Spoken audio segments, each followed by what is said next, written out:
Nah waktu itu Ketawa dalam gitu. saya sendiri di kamar kos, saya nangis, saya bilang, saya berkata Tuhan, waktu itu saya menangis, saya bilang Tuhan bahwa saya kepingin bunuh diri, ambil nyawa saya. Karena saya berapa kali mencoba bunuh diri, tapi saya selalu lolos dari bunuh diri. Nah pada saat itu saya benar-benar saya ingin bahwa hari itu saya harus bisa mati, apapun keadaannya saya harus bisa mati. Dan waktu itu ketika saya ucapkan sesuatu kata yang seperti itu, tiba-tiba ada sesuatu suara dalam hati saya bahwa berkata, saya ini adalah ciptaan yang berharga. Nah, saya ini bukan seperti hari ini yang ada dalam diri saya. Tiba-tiba suara itu muncul dalam diri saya. Saya sempat seperti orang yang lagi paranoid pada saat itu. Saya bilang, nggak mungkin, saya nggak bisa berubah. Saya melawan suara hati saya pada saat itu.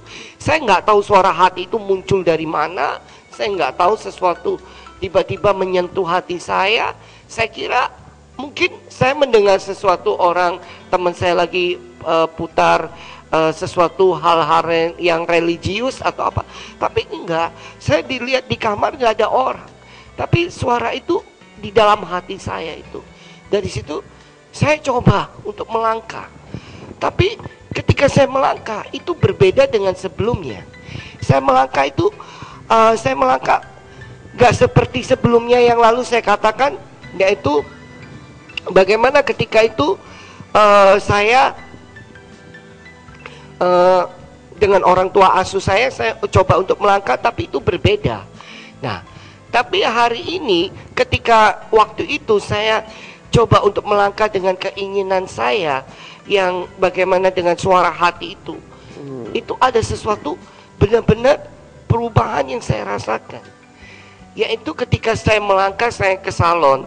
Saya seperti orang yang lagi stres waktu itu. Saya tiba-tiba buka kamar, saya pakai baju seadanya, saya langsung pesan taksi, saya langsung pergi ke salon.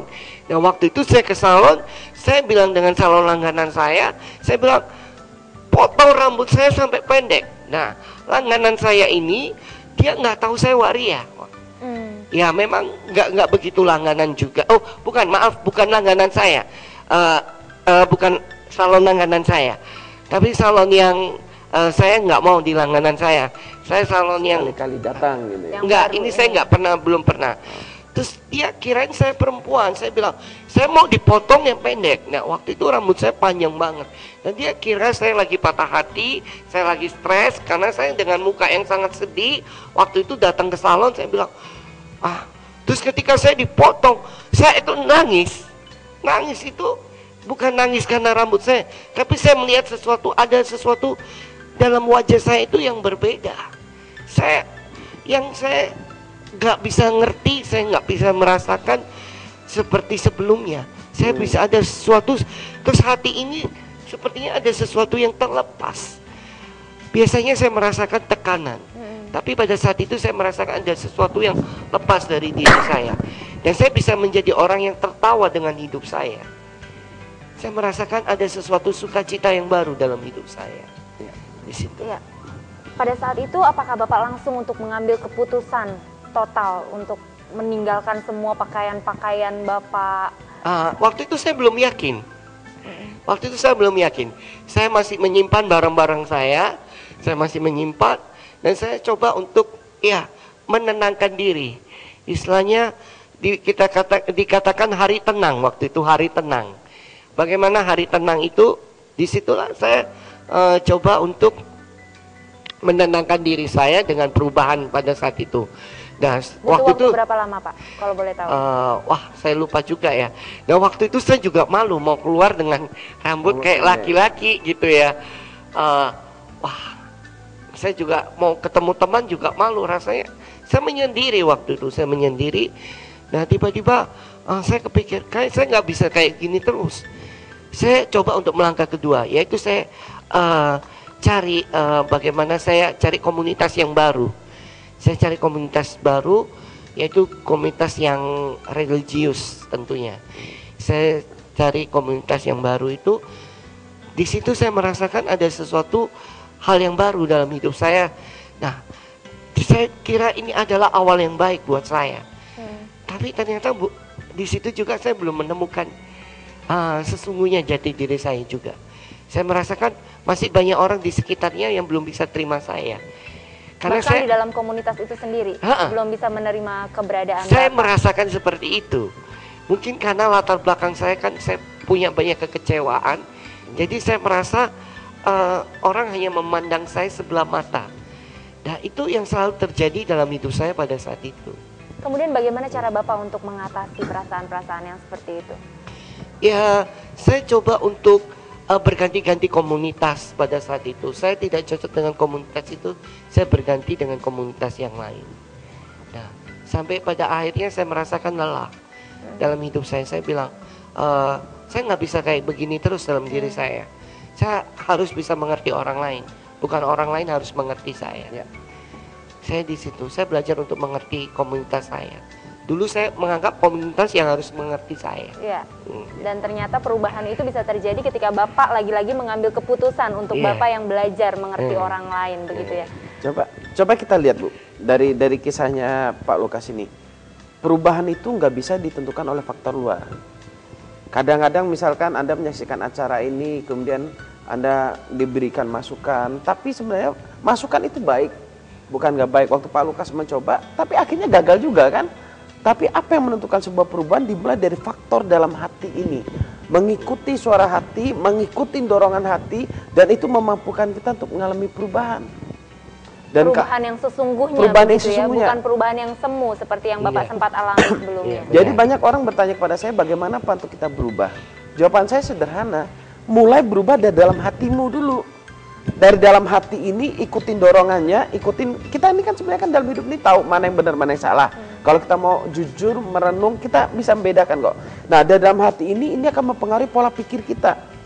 Waktu pola pikir kita ini sudah terset dengan satu kondisi untuk meraih sebuah perubahan, maka kita akan terus berjalan mencapai sebuah perubahan itu. Waktu kita berjalan mencapai sebuah perubahan itu, nah ini lagi mengalami masalah lagi. Tantangan, hinaan, godaan, teringat kembali masa lalu seperti tadi. Nah inilah peranan lingkungan, komunitas untuk mensupport kita, memberikan dukungan kepada kita untuk kita benar-benar mengalami perubahan. Perubahan yang di sini kalau tadi Pak Lukas kan secara khusus dari proses dia berhenti warianya. Saya mau katakan perubahan, nilai-nilai perubahan ini bukan hanya bisa diterapkan dalam berhenti waria, tapi dalam dunia kerja, dalam dunia membangun keluarga, dalam kita ingin melakukan satu perubahan dalam rumah tangga kita. Tapi kalau hati kita nggak berubah, pola pikir kita nggak berubah, komunitas kita nggak berubah, komitmen kita nggak berubah, perubahan nggak akan pernah terjadi. Ya, saya penasaran, ada satu hal yang saya penasaran dari Pak Lukas. Pada saat Bapak memutuskan untuk berubah, pada saat itu berarti Bapak tidak lagi bisa mencari nafkah dari yang pernah Bapak lakukan sebelumnya, yaitu dari waria itu, begitu ya. Dan Bapak sudah terbiasa menikmati kehidupan yang glamor, biasa makan enak, biasa hidup enak, mau beli apa-apa bisa gitu ya Pak ya. Nah pada saat itu Bapak harus meninggalkan pekerjaan Bapak berarti di saat yang bersamaan ketika keputusan untuk berubah harus Bapak ambil gitu. Itu bagaimana sih cara Bapak bisa melewatinya masa-masa sulit itu? Iya, waktu itu saya masih teringat, saya masih pegang uang, saya ada tabungan Mas Yan.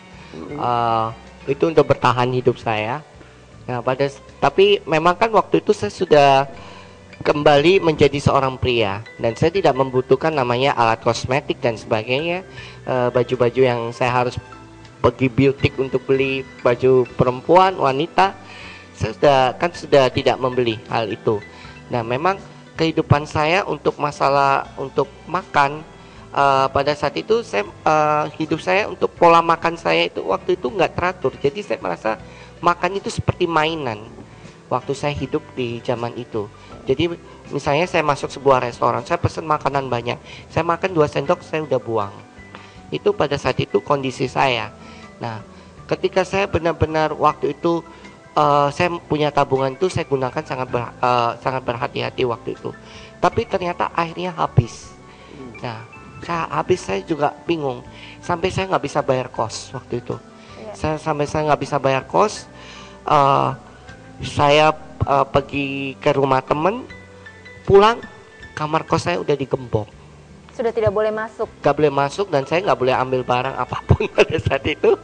Saya protes, saya bilang, Saya bilang, saya nunggak berapa? Selama ini saya nggak pernah nunggak, saya bilang. Tapi dari situ udah digembok gitu. Saya harus melunasi 2 bulan ternyata. Saya 2 bulan saya nggak bayar kos. Nah, Kemudian apa yang Bapak lakukan untuk ya bisa terpaksa membayar saya keluar dari kos.